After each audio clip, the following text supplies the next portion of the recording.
I can promise you one thing. This show will only be slightly less delusional than the final hour of our 24-hour stream.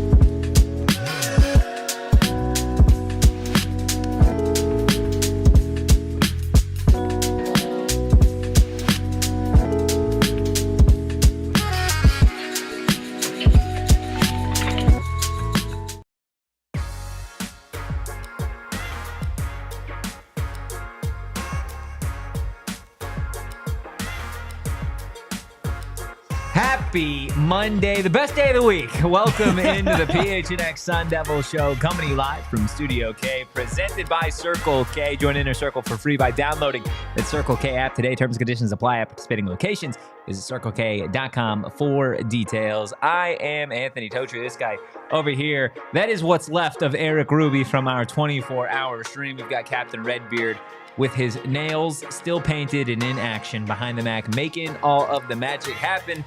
He's beeping and booping. Guys, hit that like button, hit the subscribe button, drop a 5-star review wherever you get your podcast. That's right, we're back. We took the weekend to recover after spending 24 hours right here at PHNX. Non-stop content, a lot of off-the-rails conversations. Oh, yeah.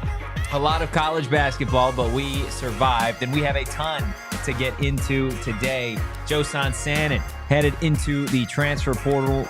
Molly Miller, now officially the Arizona State women's basketball coach. And then, of course, spring football begins tomorrow for Kenny Dillingham and those Arizona State Sun Devils. So buckle up, grab a snack, grab a drink, and let's get into it. Where do you want to start? I think, oh man, it's tough. I want to start with Molly Miller, but I think we got to start with Joson Sanon. We got to start with Joson Sanon. This is something that I feel like we've seen coming from a long time away. And let's get the negative out of the way. Yeah. And then we can go all positive at the end. We can talk about a great hire for women's basketball. We could talk about spring football starting for a team with national championship or bust expectations. And so let's talk about Joson Sanon. Were you shocked? No. I don't think anybody that has covered Arizona State basketball over the course of this last season was particularly shocked about Joson Sanon entering the transfer portal. This kid, again, like just for you got to say it for what he was and what he's been so far. He was a 5-star freshman that wanted to be a one-and-done player in college. Said he was going to be one and done, right? Obviously had a very dramatic commitment flipping from Arizona to Arizona State when he first arrived here. He was, like Bobby Hurley said, potentially the best shooter that we've seen at Arizona State in the last decade, right? There were a number of games in non-con where he looked like the real deal. We were begging Bobby to have him in the starting rotation. Then we got to conference play, started to have a little bit of a slump, ended up averaging about 11 points per game on the season. And you always kind of felt like there was maybe not necessarily the best marriage of style between what Bobby's offense is and realistically the way Joson Sanon plays basketball. Yeah, Sanon is an extremely talented, extremely gifted player. It was very clear that, and injuries were a part of it, but it was very clear that Bobby could not get the most out of him. He just wasn't the type of player that fit well in Bobby ball. And to be honest, it's hard to be the perfect player to fit into Bobby ball because Sanon wasn't really like an elite shot creator. No. He was a really good scorer. Yeah. He was really good at shooting. He could score at all three levels. Right, but like he kind of had to be like set up to do so. And there's nothing wrong with that. Like those type of players have long NBA careers, right? Like he has the shooting touch and the ability to be at the next level. Yeah. Now, defense, size, things he needs to work on, but he was the type of person that needed to be put in offensive sets. Like if you watch a team and somebody always asks me about BYU, like why does BYU's offense look so good? And especially I keep an eye on it because Kevin Young is a former Suns assistant coach as well. And yes, Sharon, we can see you. Shadowed band Sharon is no more. Shadow band Sharon. But with Sanon, like BYU sets up their shooters in the fact that it's like everybody knows where you're supposed to be, where you're going to be, and what you're doing on offense to where you can play a little bit more random and shooters still find themselves to be open and you can play off of each other. With Sanon, it was kind of like, go do it. Yeah. Right? And when you're a freshman whose role is starting off the bench, starting injuries, whatever, it's hard to find a rhythm and it's hard to find confidence. And you just found him taking really bad shots. And it's hard for a guy like that to be effective when he's just taking bad shots. I think you also started to see teams play Sanon a little bit differently as the season kind of carried on, right? We talk about in non-con, he had games where he was going for 18, 19, 20 points per game and more. I think when he first arrived to the game, it was like defenses in the opposition were kind of giving him space, right, to have those shots, and he felt comfortable taking those shots. I think when you got to conference play and you started seeing teams either deny him the ball or really, really just be on him like glue defensively, like you said, he couldn't really create his own shot. He's just a spot-up shooter. Hey, give me the rock, I'm going to shoot it. And when he doesn't have any space for a kid that, again, was still 18 years old, it's not necessarily the easiest transition to make, regardless of how talented you are in an offense that is, if you want to call it an offense with Bobby Hurley basketball, it didn't. It was work. Offense. It didn't work. It was a offense. It wasn't the greatest offense in the world. But think about the type of guys that were able to find some offensive success this year, right? Bashir Jihad, strong post game, right? Was able to kind of put his body into people and get his own shot. And even then, he struggled. Right, and I'm just thinking guys that were able to score like more like consistently. BJ Freeman, right? Tough guy, could put you in the post, right? Like Alston Mason, super quick, super shifty, great at accelerating to the rim and creating some space there. Can you tell me what Joson Sanon's go-to offensive move was? Catch and shoot. That was the move. It was shoot from 30 feet. There's nothing wrong with that. Not when they go in. No, but and that's the thing is, if you're on a team where the only guys who can get theirs are guys who could put the ball on the ground and kind of bully you or use their speed to get to the rim and blow by you, like Sanon's scoring is very singular. And I think to make it to the NBA, JJ says his defense has to improve for sure. I think he needs to become a little bit more diverse with his shot selection. Agreed. I think he needs to get some more paint presence. He is extremely athletic, extremely quick, but he would use his burst to get like halfway there, and then he would stop and he would shoot. He'd stop at the block. Right? And once you get farther in the season, when people have film out on you in any sport, but especially in basketball, if you know that some dude is not going to the paint, it is really easy to play defense on them. Because you're like, I'm going to stand here, I'm going to slide my feet and be extremely aggressive, and you're either going to shoot a really bad shot because I know you're not going to get past me, or you're going to pick up your dribble and now everybody has a scramble so you can pass it. Yeah. You know, so I don't want to fully judge exactly who he is as a basketball player off of the situation he was in. But he needs to go to a place that's better suited for him. I know there's under the tweet of the person, breaking the news, they're saying he's going to be a Providence Friar. I don't see that. Somebody said Bama. I thought Bama was really interesting. Talk about a guy who could set you up offensively. And Nate Oates. I think BYU, for that reason that I explained as well, would be a really good fit for Sanon. Just a team that's so focused on offensive firepower, he will slide in as a cog of the machine, not as the machine. Yeah, that's 100%. Where he can be another element to an offense as opposed to having to be the entirety of it. I like Kansas. I've said for a while now that I think Kansas is a good spot for him. I hear BYU 100%.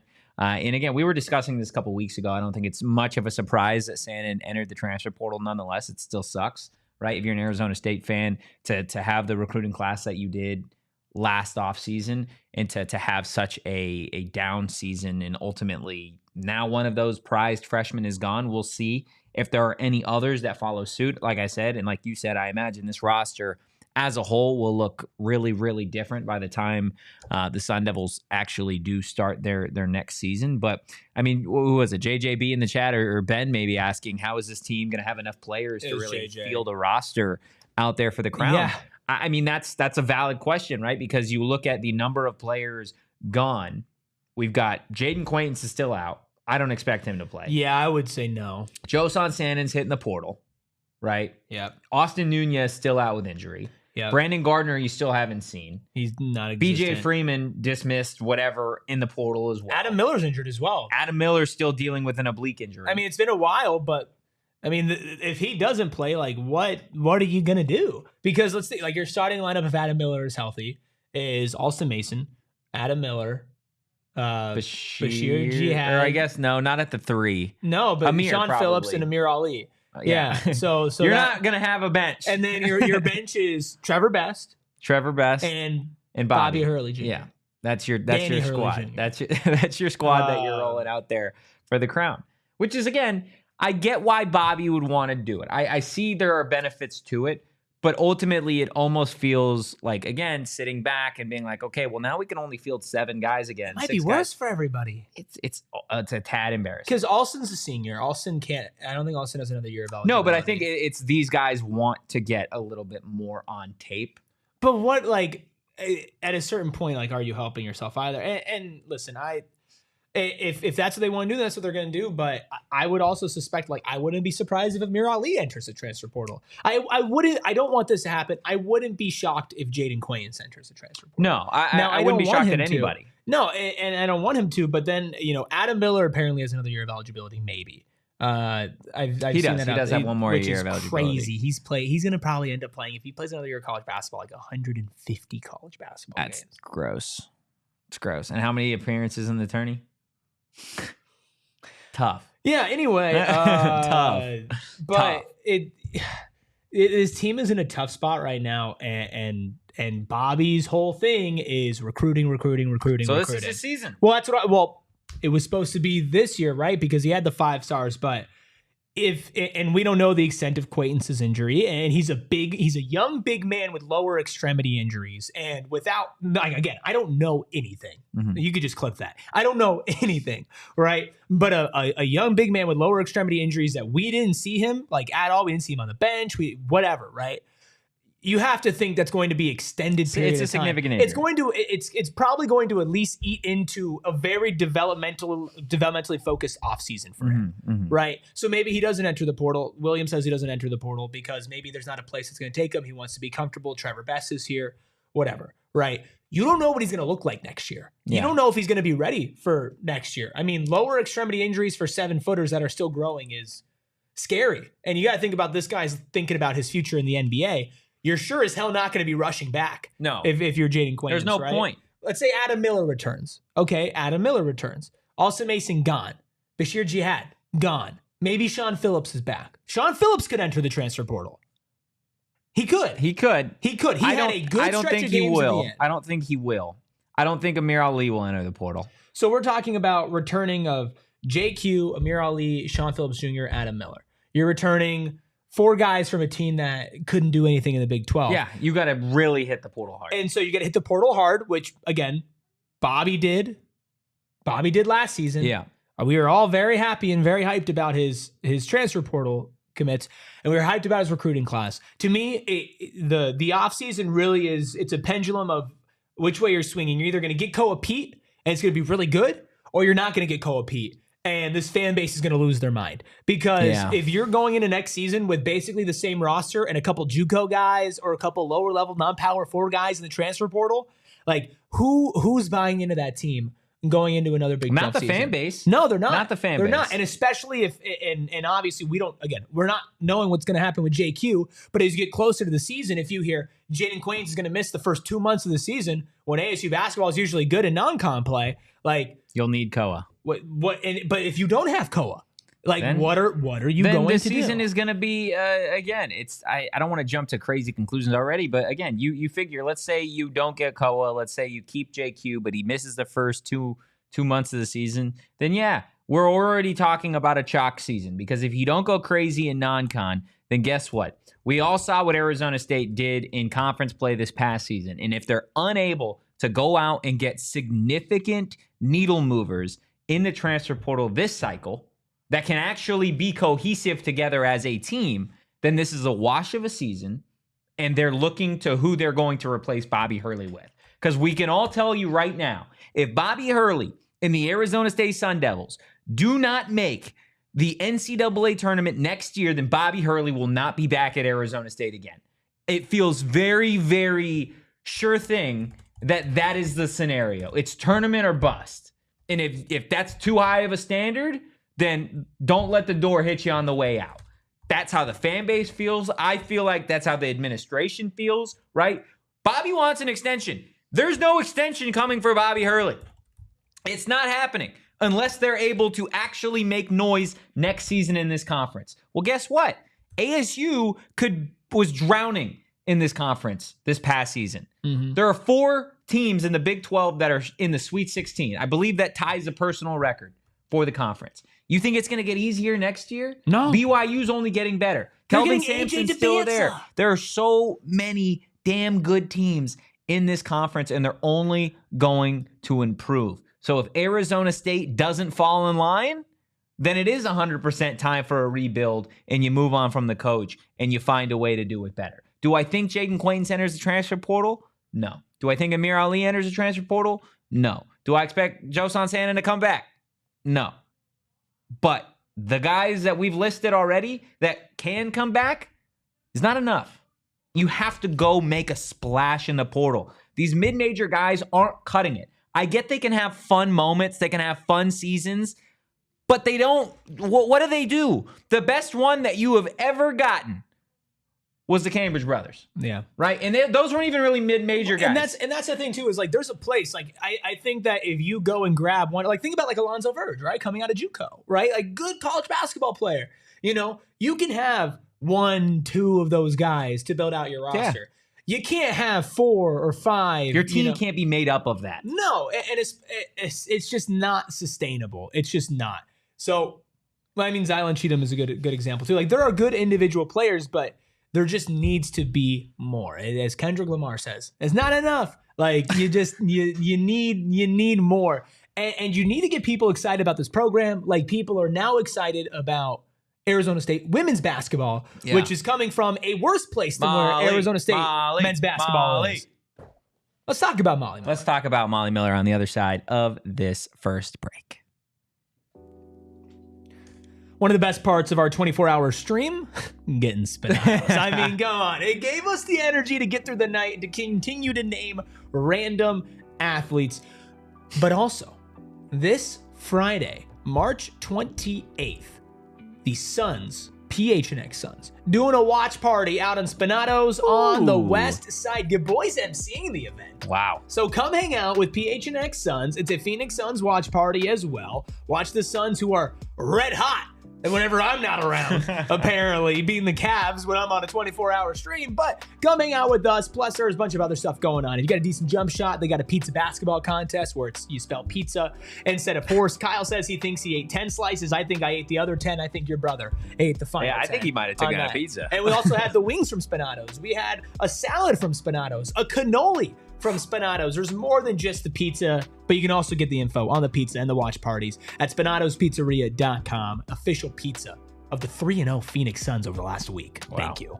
That's crazy. What's also crazy is all the different options that Branded Bills has for you guys in terms of snapbacks, truckers, beanies, tees, fitted. Branded Bills has you covered with the perfect headwear and apparel. Look, I don't know about these guys, but I was absolutely slumped after that 24-hour stream. No, I've had a lot of energy. Anytime that I left my house, I was wearing a hat. And you bet your bottom dollar it was a Branded Bills hat. I needed something comfy. I needed something a little breathable, especially with it being a little bit hotter over this weekend.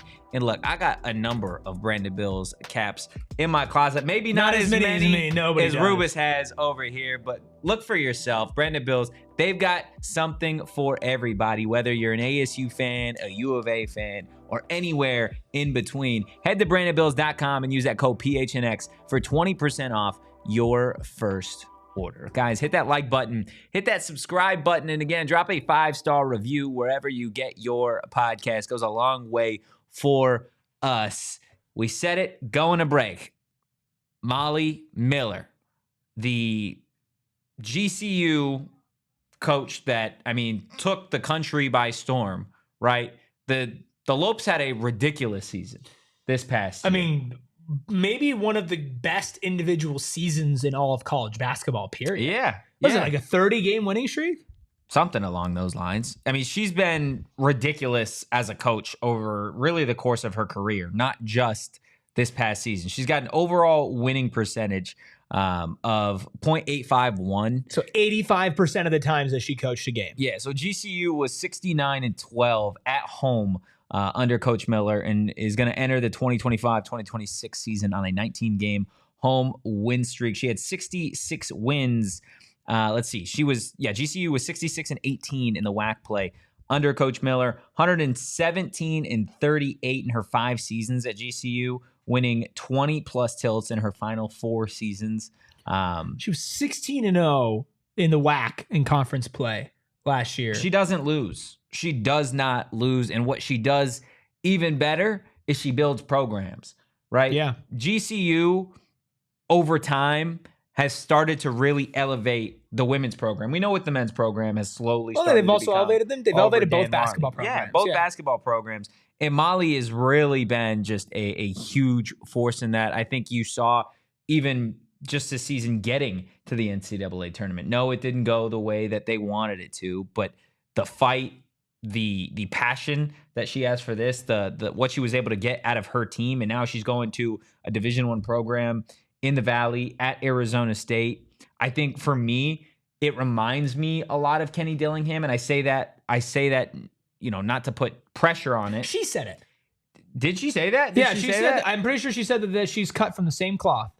I love that. And I think she said, I think you can see that though, right? That's why I say it, is I think when you see her interact with her team, I'm not even talking about in interviews, right? Like I don't care what the coaches and the players have to say in interviews. That means nothing to me. But when the cameras are really far behind and you can't see them and you're locked into the moment and you see the way that she celebrates with her team, you see the way that they go in the WAC or whatever and she proceeds to go straight to the fan base and celebrate with the fans, right? Like you can see that. You can see how much it means to her. Yeah. And she is such a young coach that I think she can really genuinely be the coach to bring Arizona State women's basketball back to life. I'm gonna send a video. Oh, actually, no, because there's highlights in it. This is from Jake Garcia. Molly Miller joined the ASU softball broadcast, and these are 2 quotes from there. I remember listening to the whole thing. She said, "Teams aren't going to want to play us. It's like going to the dentist."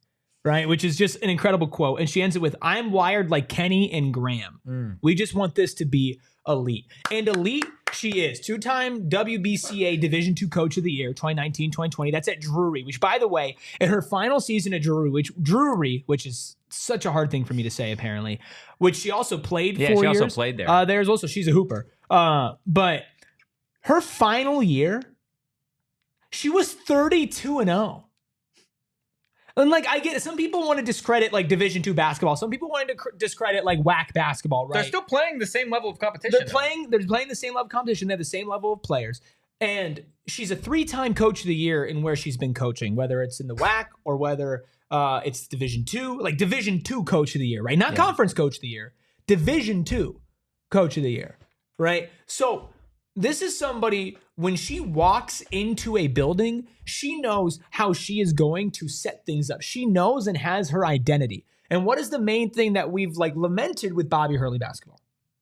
With Bobby Hurley basketball? No identity. No identity. Where's no the culture, right? And when we look at ASU football, again, I'm not trying to draw comparisons, but you look at Greg Powers with Arizona State hockey. Draw comparisons. Right? What I'm saying is there's this clear line of what Arizona State's trying to fill out with head coaches, which is, young, energetic, but they give a F. And they get it. And they get it, and they want to get it, and they want to pour into the university. Yeah. Right? They want to pour into the people. They understand that, maybe they don't need to go, like William says, she turned down an SEC bag to get here. Exactly. It's going to be a lot easier to get players with the type of money you're going to have to be able to throw at them in an SEC program. Oh, yeah. Right? But that's not the type of person that she is. Right? Same type of way that Kenny Dillingham could probably go to any Division I college football team right now, and they would probably hire him as their next head coach, barring maybe 5 to 10. Yeah. Right? I don't even know if there's 10. And they would throw a massive bag. Arkansas for Glenn, Arkansas can produce a bag. 100%. SEC is SEC. Man. Arkansas they was have able John Calipari. Yeah, I was just about to say they were able to get Cal. They could have 100% thrown whatever they wanted to at Molly Miller to go get her. So to have Arizona State be able to win that battle, sorry, little bro, GCU, we had to take your coach. They're not thrilled. Didn't sound like your president really cared too much. So I guess we'll leave major it at that. Cope. It's major just Cope. It's ridiculous. I don't get why you would say what he said, but it is what it is. I guess at this point you could have just wished him well. But again, I think you can look at, like you said, the coaches, but I want to look at the administration and look at Graham and Crow and the way that they've been able to go about this, because for a while we had been saying Molly Miller would be a great coach at Arizona State. She was the person that money to get her. Are you going to? Are you going to shell over the money to go get her? They were able to close the deal on that. A while back before you were here, Shane had mentioned, hey, I want Kenny Dillingham to be the coach. Look at that. They went and got him. A lot of people locally wanted Sean Aguano to be retained on the staff if he wasn't going to be if he wasn't going to be the head coach. And the university made that happen. Right. And I get that Ray was responsible for hiring Kenny and all those things. But still, you look piece by piece about the way that the university has worked in tandem with these coaches and has been able to see such success in such a short period of time, not just with football, but with ASU hockey, like you mentioned. Mm-hmm. Golf continues to be a power here. ASU swim and dive, despite losing their pride and joy in coach, were able to get a guy that, again, from the Valley, swam here, and they didn't miss a beat, right? That's what it takes. And I love the fact that you brought up, okay, it feels like these coaches have to meet a certain criteria. Not only do they have to be energetic, not only do they have to seemingly be a little bit younger to maybe understand the transfer portal and NIL and be a little bit more willing to dive into that in terms of roster construction, but they also have to be able to communicate with the fan base, right? I feel like for such a long time, there's been such a disconnect in college sports between the actual coaches and players and then the fan base, which I don't understand why there's always been a disconnect when considering that college sports, the best part about it is the fandom, the passion, the fact that you can go to a university and 40 years later, you could still be rooting for that same team in that same program. Kenny gets it. Greg Powers gets it. Molly Miller gets it.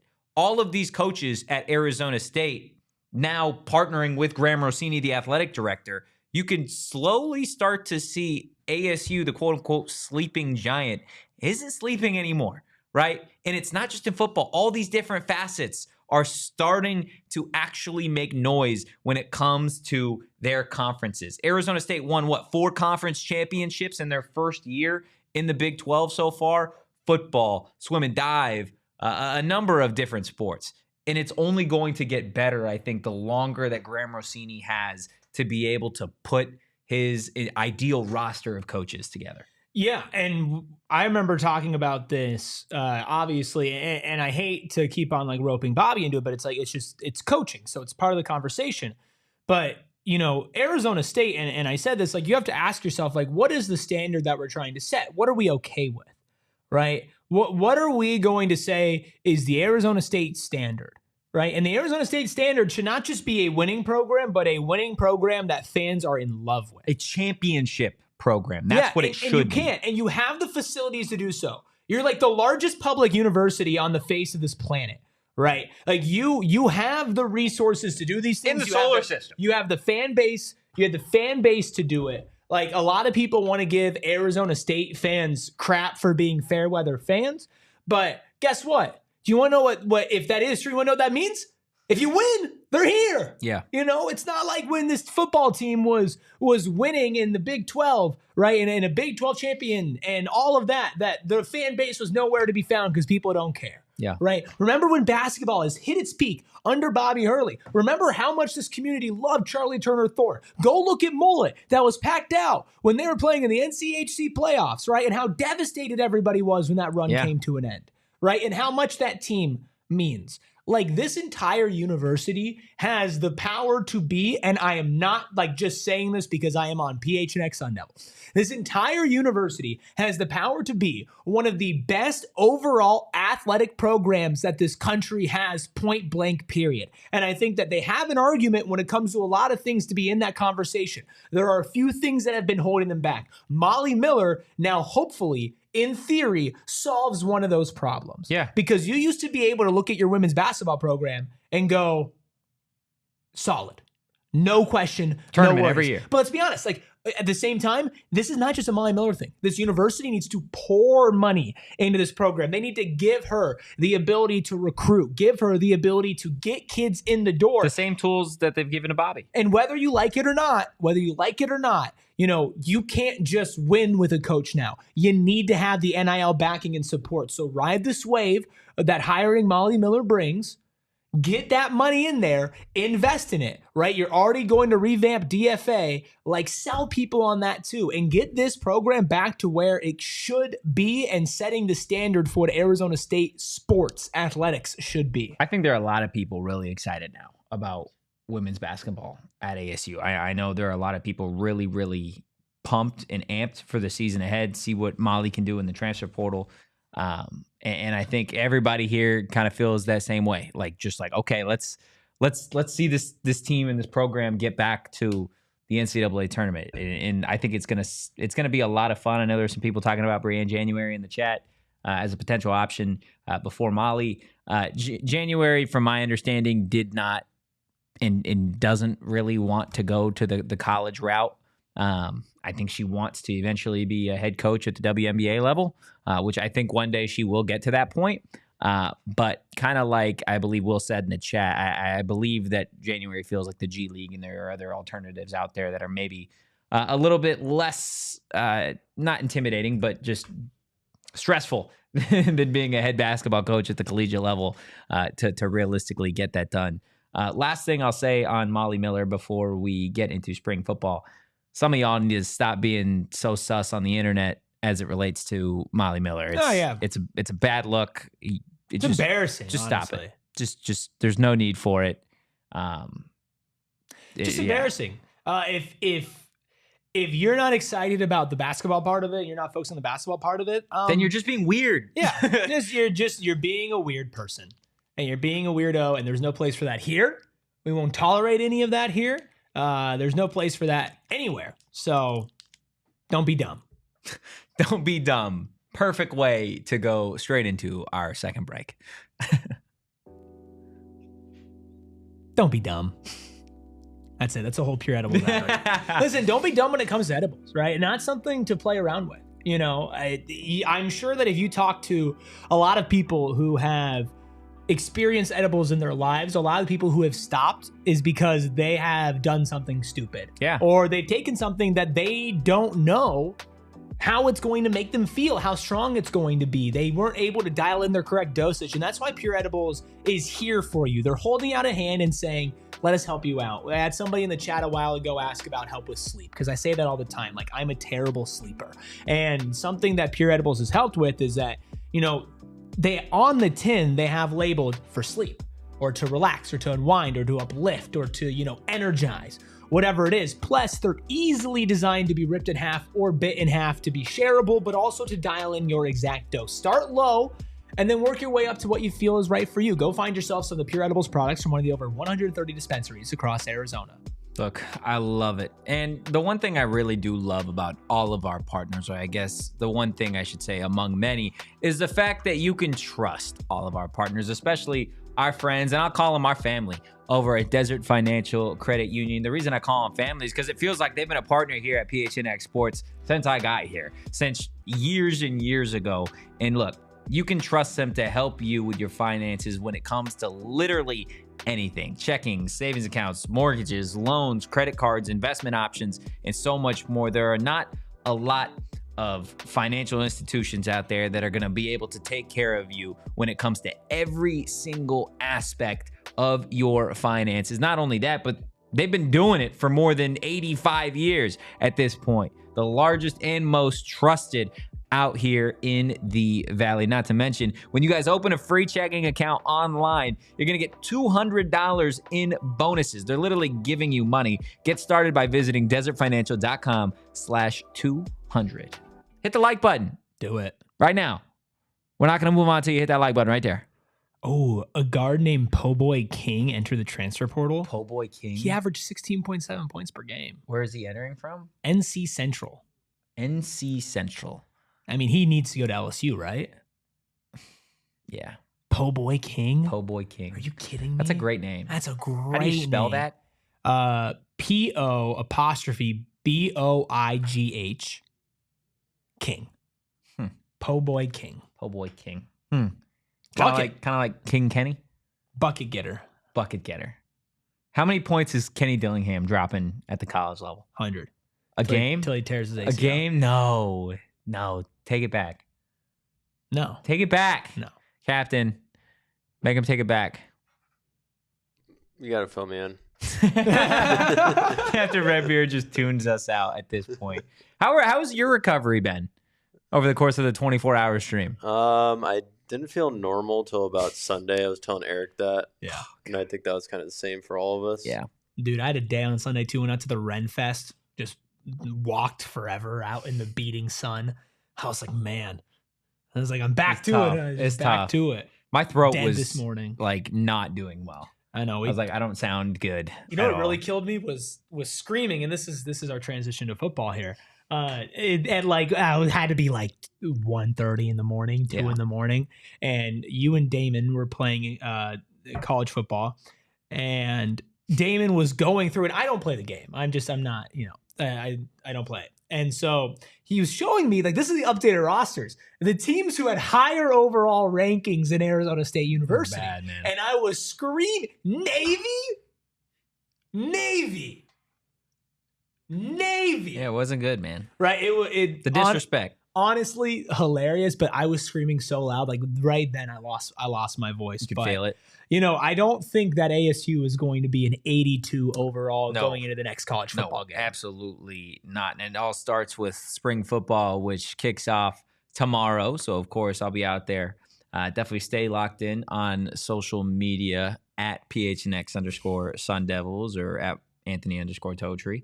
Definitely going to have a ton of stuff from spring football. Get to talk to Kenny. Eventually, I imagine later on in the week, we'll get to talk to Sam. And I'm personally just excited to see some of these position battles. Is that what you're actually most start. excited for? Ooh. Like what's the number one thing going into spring football? These that wide you're- receivers. Yeah? These wide receivers, 100%. This is the best transfer class when it comes to wide receivers that has been at Arizona State since I have followed this university. You've got a guy from Clemson. You've got a guy from Alabama. You got a dude coming from Fresno State, which may sound like a little bit of a fall off, but maybe one of the more talented guys that you got. I think he's the one that's put the most on paper Easily. so far. Easily. I think he's got NFL written all over him, Wow. to be honest with NFL you. written all over. Yeah. That's the high expectations for So Jalen Moss. to see this wide receiver competition go out between, and again, Jordan Tyson, he's going to be out there. He's a starter regardless of Kenny. I mean, it's going to be interesting to see how he looks post collarbone. Yeah. But Yeah. again, he's going to be a starter. There's no question about that. But then you really realistically look at the rest of that group and you're like, okay, well, you've got a number of transfers. Where are we talking? Jaron Hamilton from Bama? Is it Moss from Fresno State? Is it Nobles from Clemson? Who again? Is it Malik McClain? I think that's the name I'm looking at the most. Is it some of the younger guys? Does Derek Eusebio maybe finally make that jump? As Zechariah Sample? Like this wide receiver room, there is so many different like weapons, right? That provide such unique things to this offense. And I'm just kind of excited to see how Marcus Arroyo and Kenny really fit these pieces together and which three of these wide receivers realistically are going to earn that starting spot. Like I said, Jordan Tyson's going to be out there, say what you want, regardless. You don't promise starters, whatever. He might win the Blitnikoff. He's making enough money. He's going to be starting at Arizona State. So that leaves 2 spots. And right, who is it going to be? Is it going to be the guys that were here last year in a Malik McClain?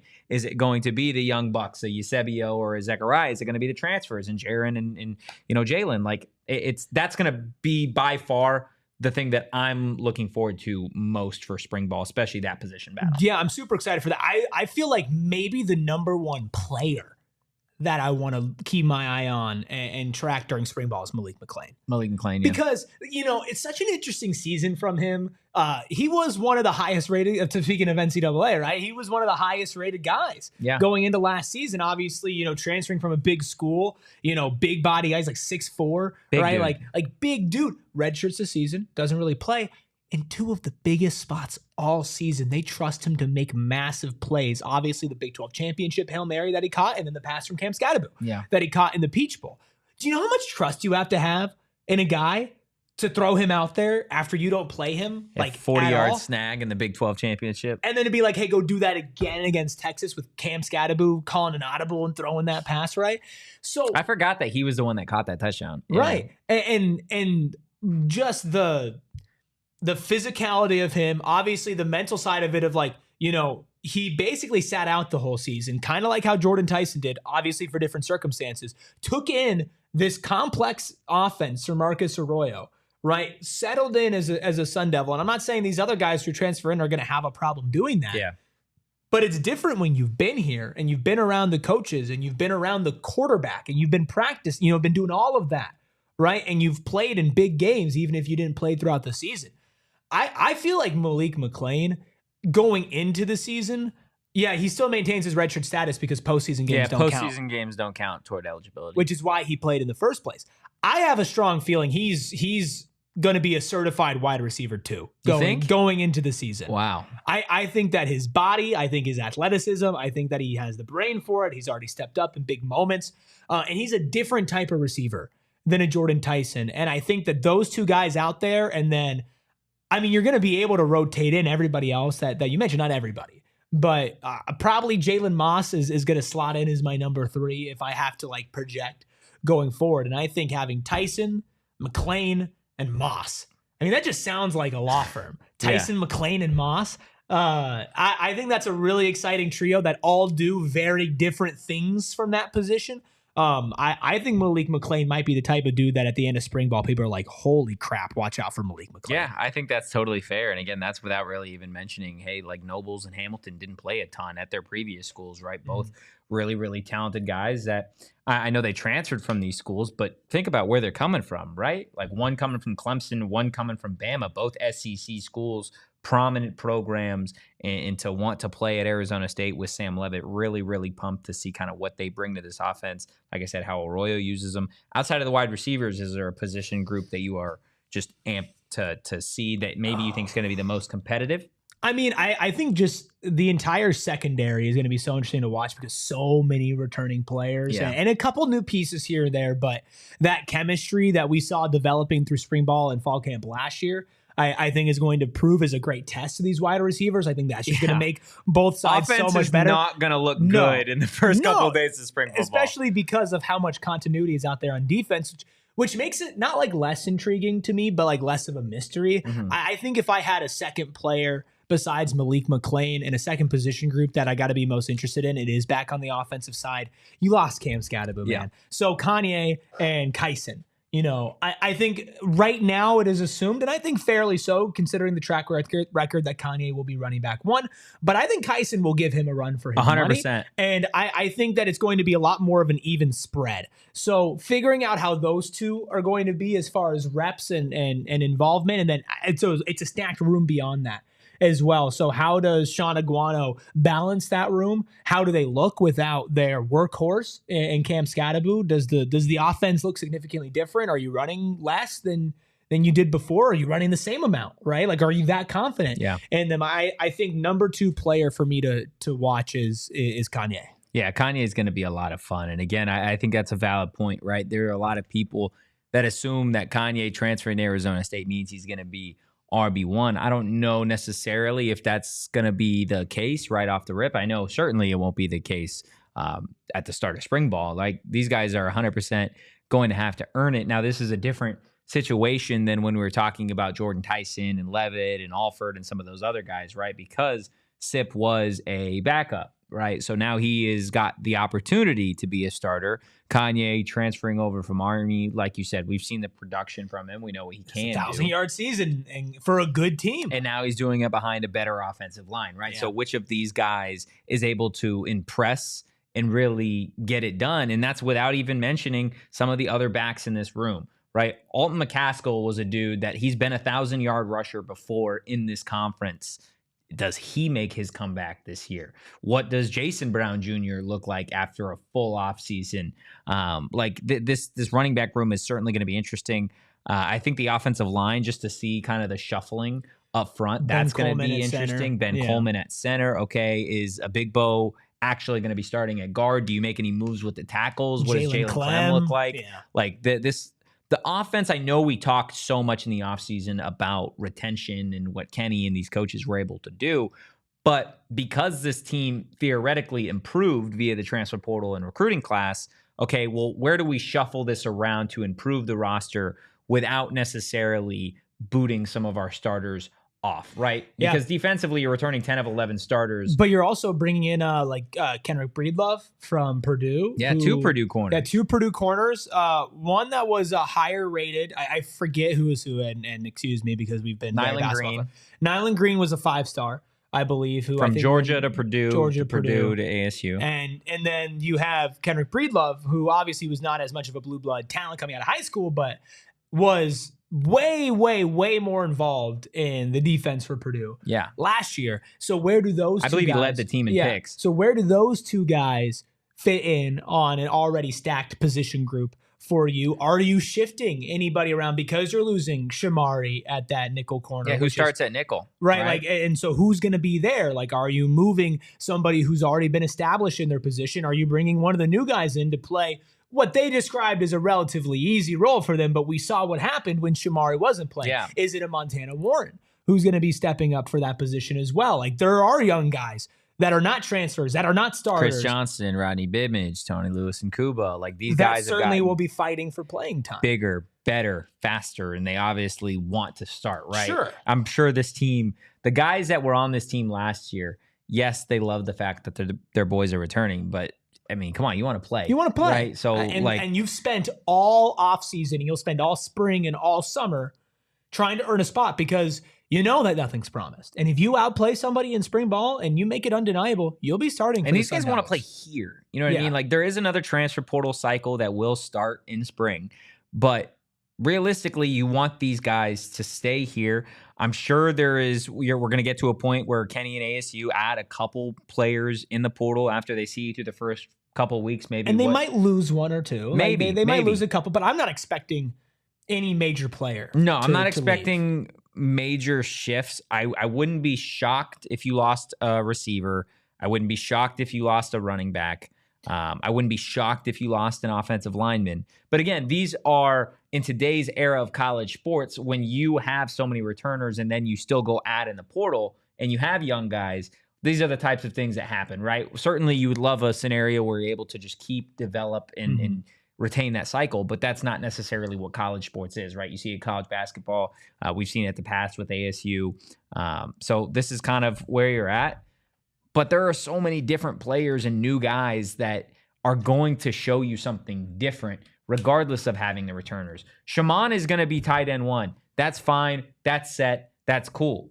That doesn't mean I'm not pumped to go see AJ Ia or Kamari Anderson out there, right? Like, they're just new guys that provide something different to this team. Yeah.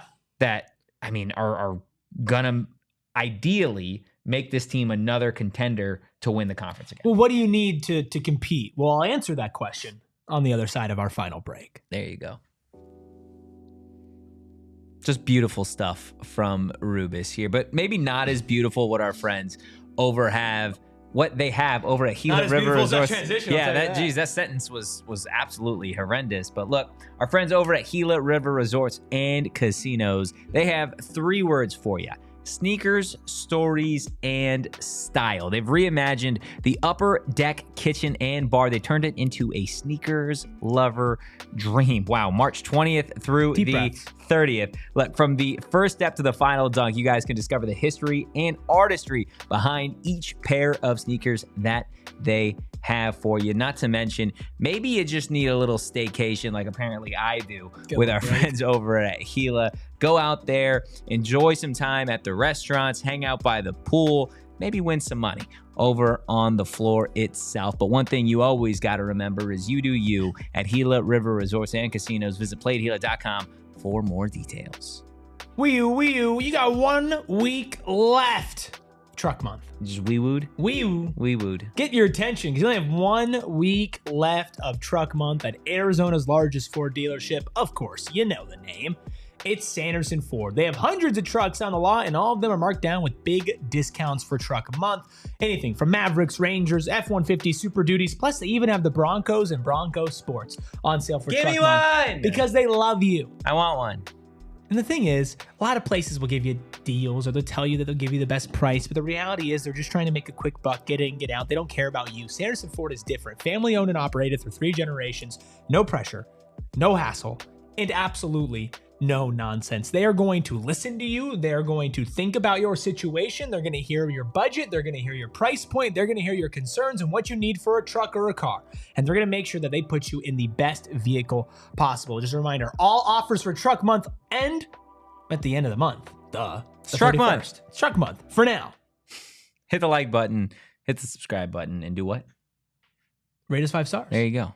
Wherever you get your podcasts, ladies and gentlemen, boys and girls. If you don't, I'll cry. You're going to cry? If they don't do it. Don't be a baby, dude. If they don't do it, I'm going to cry. Don't be a big baby. I'll cry right here, right now. Cry right now. Well, okay, so let me answer this question. Okay. What was the question again? What do you need to succeed? Like when it comes to football, especially on a Big 12 level, if you are going to exceed or meet your expectations that you set from last year, the number one thing that you need is depth. Think about the schools like Bama, Georgia, like these SEC schools, these Big 10 schools, the Oregons, the Ohio States of the world, right? The Troys, sorry. By the way, get screwed, Troy. First round exit. Rubus hates Troy. I don't know why. I don't know why you hate him either, man. I just used them as an example once. It was just too easy. They did nothing to you. They did nothing except for beat Troy.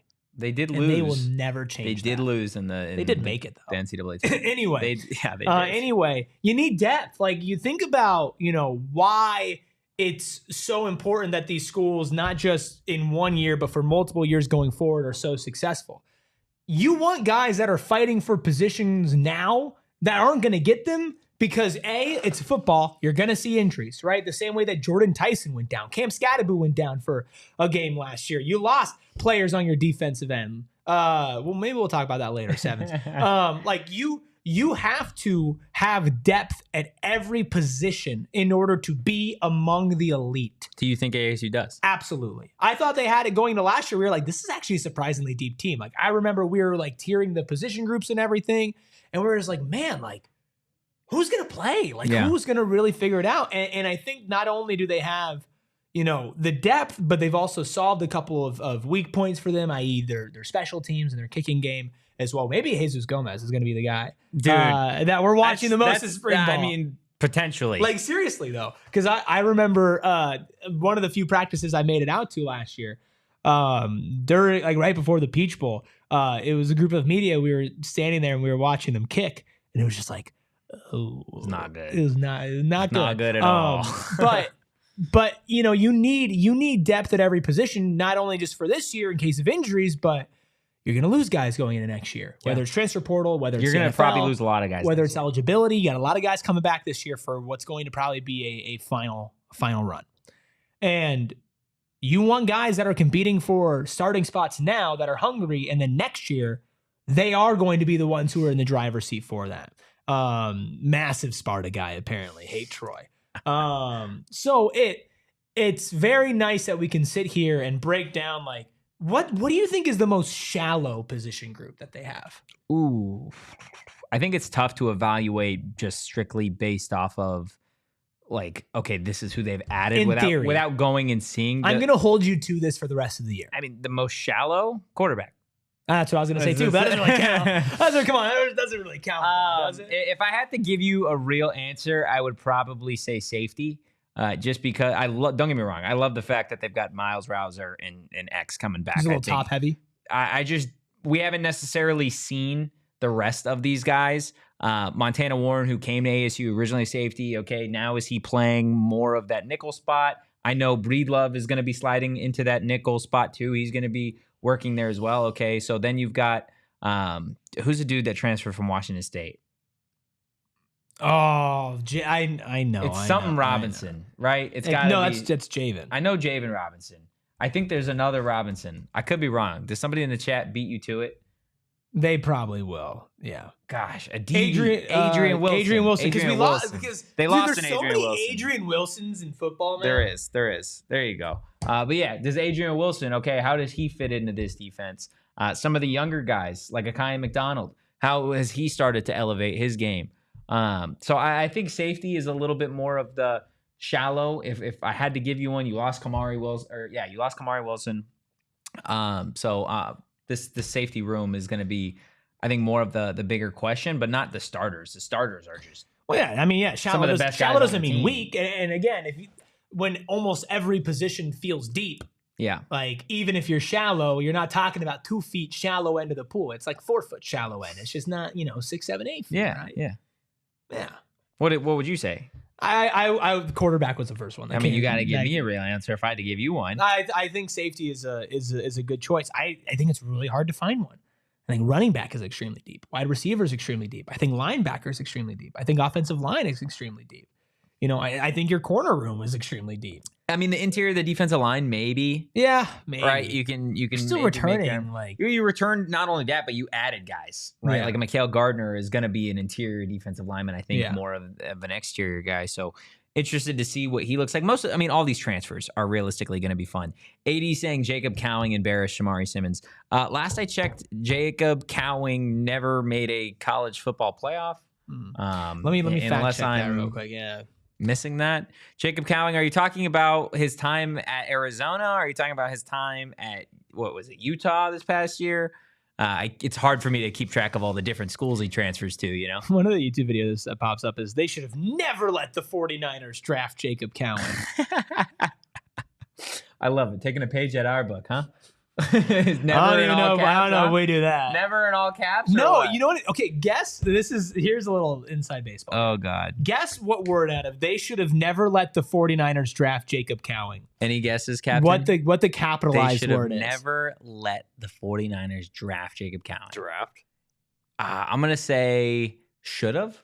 It's draft. It's draft? Yeah. Which, why? I just had a feeling. It should be never. They should have never let the 49ers draft Jacob Cowing. Like, what? Oh, gosh. It was me. Yeah. It was you. I don't know if he. Oh, yeah. Good amount of views. Okay. I see you. Yeah. I mean, not bad. Maybe we Not gotta. bad. Maybe they should have never let him draft him. Yeah, maybe they shouldn't have. Oh, my goodness. Guys, hit that like button. Jacob Cowing talk on a Monday, huh? Dear Lord, who would have thought, huh? Look, before we get out of here, do we want to quickly address Arizona in the NCAA tournament? I'm breaking news. I'm now rooting for Arizona because the Arizona Wildcats podcast that we do here, they promised a 24-hour stream. Get his ass, Sharon. Get him. Yeah, there you go. So I saw ASU embarrass Arizona. Hell yeah. Anyway, I'm sorry, that just completely threw me off. The Wildcats guys over here, Damon and Kev, on the 24-hour stream, everybody was committing to a 24-hour stream because they just think I mean, it's look, sweet. we started a trend. They think it's sweet over here, right? They think it's easy to do what we did. It's not. They promised to do a 24-hour stream if Arizona makes the Final Four. So now that my bracket is busted because I had them losing to Liberty Bibberty. Liberty Bibberty. I want them to do that and then flame out in spectacular fashion against Houston. Almost like embarrassing. Like I want them to lose by like 60 so they're called fraudulent. And then I need these guys to do a 24-hour stream because of it. So yeah, I would 100% be here to watch those guys, Damon Dog and Kevo, have to do a 24-hour stream. Not doing the 3 a.m. shift like Damon did with us. No. Wild I don't think we appreciate it. Absolutely, I will come by at 1 p.m. All right. Well, yeah. We'll be here. What's up? We'll be here. I really don't care. I think it's a win-win situation. I mean, if they lose, I'll be dancing. If they lose, they lose, and they wasted another really talented team. If they win, then they win, and hopefully get to the Final Four, and then flame out there. At that point, I think it'd be hilarious if they lost to Houston, just because Houston beat them when it was the regular season, and they had a chance to take the 1 seed in the Big 12 tournament. Houston beat them. They had a chance to win the conference in the Big 12 tournament against Houston, lost. And then here we are now with a potential chance for a Final Four, lost to Houston. Would be absolutely just Come on, It would be Kelvin. chef's kiss. AD saying Arizona is going to win the territorial Cup Series for the third year in a row. I don't know if you missed what happened. Are we talking basketball? Because there's no territorial cup in basketball. Territorial cup is strictly for football. And last I checked, Kenny and the boys took you guys to the cleaners. Unless I'm just missing something. Joseph wants to know when Sanon's agent's coming on. Tomorrow, 1 p.m. Be here. We'll see what we could get with Joson Sanon. I wouldn't expect it to take too terribly long for Sanon to have some offers potentially in the millions. But we will see. Guys, that is going to do it for today's episode of the PHNX Sun Devils Show. Again, hit that like button on your way out. Make sure you're subscribed to PHNX Sports. We will be back on Tuesday, the start of spring football, sound, video, observations, and so much more. So make sure you tune in to that. Give us a follow at PHNX_Sun Devils. You can follow me at Anthony_Totri. You can follow that guy at Erik Ruby. That's Erik with the K. You can follow the captain with the nails at K Coop Sports. And like I said, we'll see you tomorrow. But in the meantime, go Devils. Peace. We all silly like the mayor.